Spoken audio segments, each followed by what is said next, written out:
এক সময় আমরা মাজলুম ছিলাম বলে এখন আমরা জালিম হব না। প্রতিহিংসার রাজনীতি আমার ইসলাম কখনো পছন্দ করে না।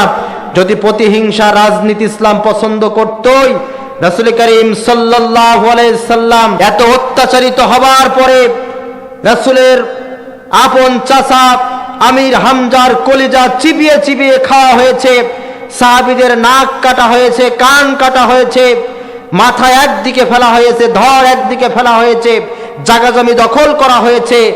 7 বছর পরে নবীজি যখন মক্কা বিজয় করলেন 10,000-এর বিশাল বাহিনী নিয়ে, নবীজির চোখের এক ইশারায়, যদি নবীজি চাইতেন এক ইশারায় কাফেররা সব নিহত হয়ে যেত, কিন্তু নবীজি তাদেরকে সেভাবে প্রতিশোধ নিয়েছেন। নবীজি সাধারণ ক্ষমা ঘোষণা করেছেন, যার কারণে সায়াদখুলুনা ফি দীনিল্লাহি আফওয়াজা, মানুষ দলে দলে ইসলামের সুশীতল ছায়াতলে আশ্রহারা প্রচার করবে।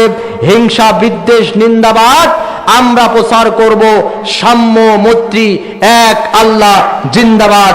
ওরা আমাদের এদিকে পাথর ছুঁড়ে মারবে, আমরা সেই পাথর কুড়িয়ে ওদের জন্য মসজিদ নির্মাণ করে দেব।